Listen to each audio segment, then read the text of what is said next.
श्री कृष्ण कन्हैया लाल की, श्री निजानंद स्वामी की, श्री प्राणनाथ प्यारे की। सोई मोमिन जाको सक नहीं और दिल अरश हक हुकाम, पट खोले नूर पार के आए दिल में हक कदम, आए दिल में हक कदम। श्री कृष्ण कन्हैया लाल की। पहले पट दे खेल देखाइया, दई फरामोशी हासी को। अक्षरातीत धामधनी ने किस प्रकार किया है? पहले खेल दिखाया, आवरण डाल करके, ब्रह्मात्माओं के ऊपर आवरण डाल करके खेल दिखाया और दई फरामोशी हासी को। फिर उनको एक प्रकार की नींद जैसी दिला दी। तो वो किस लिए? हास्य करने के लिए। दिया बेशक इल्म अपना, फिर उनको जागृत करने के लिए ज्ञान भी दिया, ब्रह्म ज्ञान, तारतम ज्ञान, स्वयं आकर के ज्ञान दिया। तो भी न आवे होश में। इतना होने पर भी ब्रह्मात्माएं ऐसी फरामोशी में है, ऐसी नींद में है, भ्रम की नींद में, कि होश में आई नहीं रही है, सचेती नहीं हो रही है। इल्म अंदर जगाइया, तिन में जरा न सक। तारतम ज्ञान अंदर से जागृत करता है, आत्मा को जागृत करता है, उसमें कोई संदेह ही नहीं है। कहे हुई है होशी अरसों की, रूहें बैठी कदम तले हक। अब ऐसा कहते हैं कि हुई है होशी अरसों की। तो अरसों धाम के विषय में जानकारी हुई है ब्रह्मात्माओं को, तारतम ज्ञान प्राप्त होने से। धामों के विषय में, कौन कौन से धाम के विषय में? अक्षरधाम और परम धाम, क्योंकि अखंड अविनाशी यही है। और जिनको अभी नहीं हुआ, भविष्य में होगा उनका ज्ञान, परम धाम का ज्ञान भी होगा। रूहें बैठी कदम तले हक। तो ये ब्रह्मात्माएं पूर्ण ब्रह्म परमात्मा के चरणों में बैठी है, ऐसा भी अनुभव होगा। इन बातों शक जरा नहीं, तो दिल अरश कया मोमिन। इन बातों में जरा भी संदेह नहीं है ब्रह्मात्माओं के हृदय में। हाँ, इसलिए ब्रह्मात्माओं को धाम हृदया कहा है। तो भी टले ना बेहोशी। तो इतना कुछ करने पर भी तो ब्रह्मात्माओं की मूर्छा नहीं जा रही है। बेहोशी का तात्पर्य मूर्छा, मूर्छित होना, बेहोश होना, तो बेहोशी मूर्छा। वास्ते हंसी बीच वतन। तो परमधाम में उनकी हंसी होनी है ना, इसलिए उनकी मूर्छा नहीं जा रही है।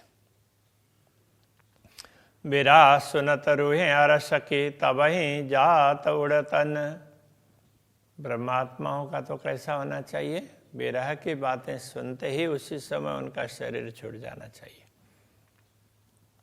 तो परमधाम की आत्माओं में ऐसा होना चाहिए। सो गवाह याद कर कर कहे, जो बीता का अरस वचन। तो इसलिए विरह की बातें ना, कि राज्य ने बार बार गवाई, जो बीता का अरस वतन। परमधाम में जो जो बातें बीती है, वैसा था, ऐसा प्रेम था, इस प्रकार था, ये सारी बातें तो याद दिलाई, और याद दिला करके विरह के माध्यम से इनका गायन भी करवाया। मैं जानिया प्रेम आवसी, विरह के वचन गाए। प्रहन्नाथ जी अपने लिए कह रहे हैं, मुझे लग रहा था कि विरह के इन वचनों का गायन करने पर तो प्रेम प्रकट होगा ऐसा मुझे लगता था। सो अबल से ले अबलों बिरहा गाया लड़ाए लड़ाए, इसलिए मैंने पहले से लेकर के अभी तक बिरहा के वचनों को खूब गाया। बिरहा की वाणी बहुत है तारतम सागर में, तो बार बार विरह की बातें, इस विरह के वचन इस प्रकार गाए। सो गाए बिरहा न आया, गायन तो किया किंतु बिरहा तो नहीं आया ना। बोलने बोलने मात्र से नहीं होता है, आचरण भी ऐसा होना चाहिए, ये कहना चाह रहे हैं। तो बोला है वचन गाए, लेकिन अंदर से बिरहा नहीं हुआ जैसा होना चाहिए था। प्रेम पड़या बीच चतुराय, तो ये प्रेम है, वो प्रेम होता तो विरह होता, तो प्रेम है ये चतुराई के बीच में पड़ गया। कहने का तात्पर्य, तो विरह के वचन गाने से प्रेम प्रकट होगा ये सोच करके वचन गाने में ध्यान दिया, तो प्रेम के तरफ ध्यान नहीं दिया, इसलिए प्रेम चतुराई में पड़ गया। हंसी कराई हुकुम में वचनों प्यार लगाए, तो अक्षरातीत धामधनी ने विरह के इन वचनों के प्रति प्रीति लगाकर के और भी विरह को गाएं, तो गाने के तरफ में ध्यान दिया, किंतु अंदर से विरह होना चाहिए, वो नहीं हुआ। इसलिए इस प्रकार से भी धामधनी ने अपना आदेश दे करके हमारी हंसी कराई। सो गाए गाए हुआ दिल सख्त, इस प्रकार गा गा करके दिल है बड़ा सख्त हो गया, कठोर हो गया। मूल इश्क गया भुलाए, मूल प्रेम तो उसको भुला दिया। विरह के वचनों का गायन करते करते मूल प्रेम को भुला दिया। मन चित बुध अहंकारें गुज अरस कया बनाए, फिर भी मौन बुद्धि चित्त अहंकार इनके द्वारा गुज आरस परमधाम के वचनों को कया बनाए, परमधाम के गूढ़ रहस्यों को बड़े सुंदर तरीके से समझाने का प्रयत्न किया। अरस मता जेता होता किया जाहिर नजर मेले, परमधाम की संपत्ति जितनी भी है, जितनी भी हो सके बताई जा सके, किया जाहिर नजरों में ले, उनको देख देख करके बताने का प्रयत्न किया। परमधाम का वर्णन तो बहुत किया ना, तो देख देख करके करने का वर्णन किया। हमें ना आया इसका सुपने एक किया वास्ते जिन के, तो जिसके लिए ये बिरह के वचन गाए थे प्रेम प्रकट होगा उसके लिए, किंतु हमें ना आया इसका सुपने, तो ऐसा बना कि हमें तो स्वप्न में भी वैसा प्रेम प्रकट नहीं हुआ जैसा होना चाहिए। तो ये कहना चाह रहे हैं कि विरह के वचन इतने सब गाए और फिर भी प्रेम तो प्रकट नहीं हुआ, जिसके लिए इन वचनों को गाया वो कार्य सिद्ध नहीं हुआ। 14 तवक वेशक हुए इन वाणी के रोशन, जो कुछ गा करके बताया है इस वाणी के प्रकाश से पूरे 14 लोक के लोगों का संदेह दूर हो सकता है। सो इल्मले कायम हुए सुखवेस्त पाए सबन, इसे ब्रह्म ज्ञान के द्वारा तो ये दुनिया के लोग हैं वो अखंड होंगे। सुखवेस्त पाए सबन, तो दुनिया के लोगों को मुक्ति मिली और बहुत लोगों को मुक्ति मिली, बहुतों को मिलेगी।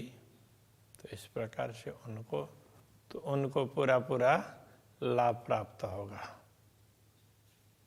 तो ये दुनिया के लोगों को, तो दुनिया के लोगों ने तो अच्छा विश्वास पे कर लिया और वो अखंड भी हो जाएंगे बाकी होंगे तो, किंतु हमें तो जो जिस प्रकार का प्रेम प्रकट होना चाहिए वो तो नहीं हो रहा है। हक खिलवता गाय से जाने हमको देशी जगाए,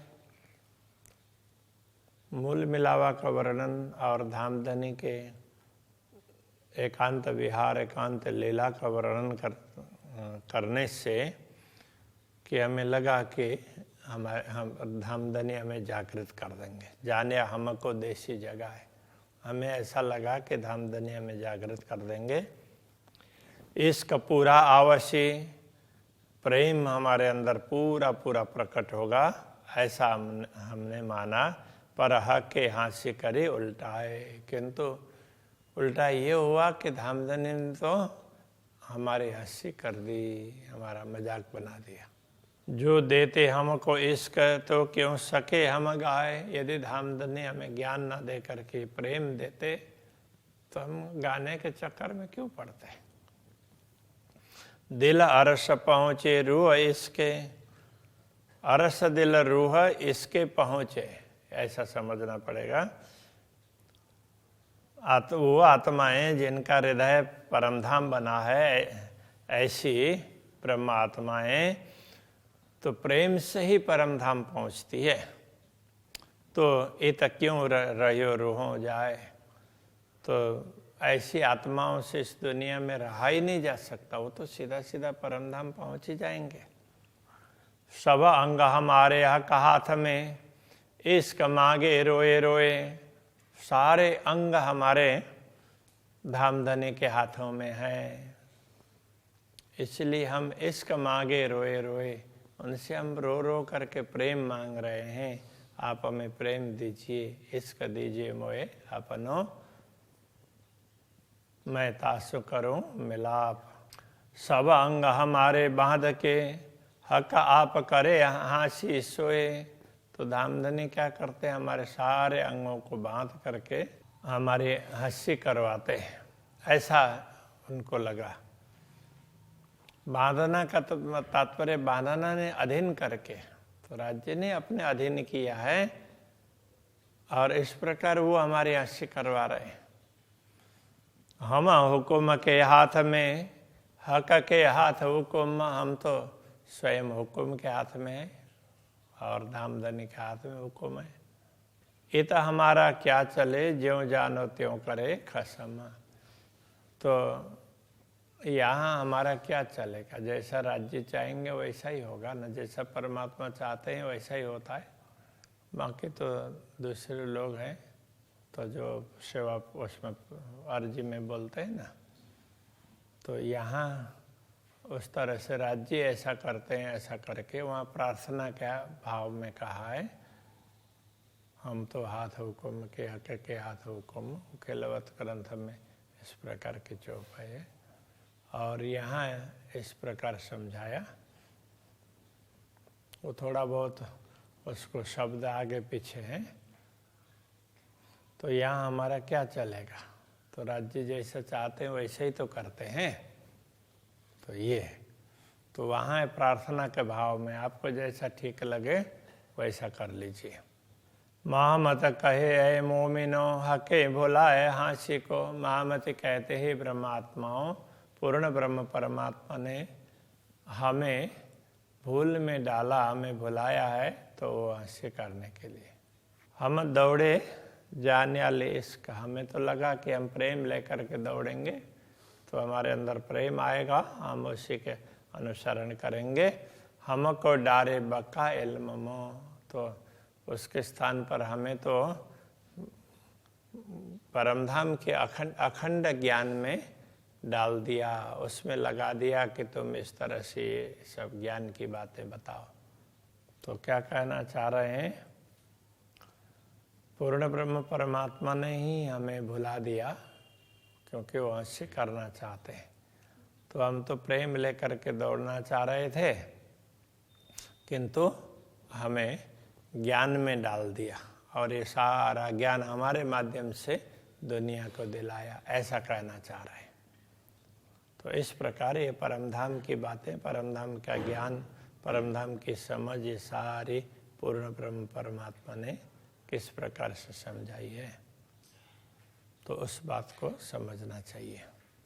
श्री कृष्ण कन्हैया लाल की। हमको डारे बका इल्म मो, डारे बका इल्म, महामत कहे मोमिनो, हके भुलाए हाशी को, लिए हंसी को। दौड़े जान्याले इसका, हमको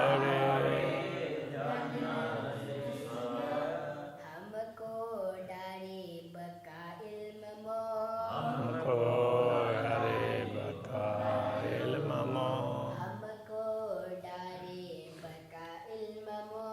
हमको डारे बकाइल ममो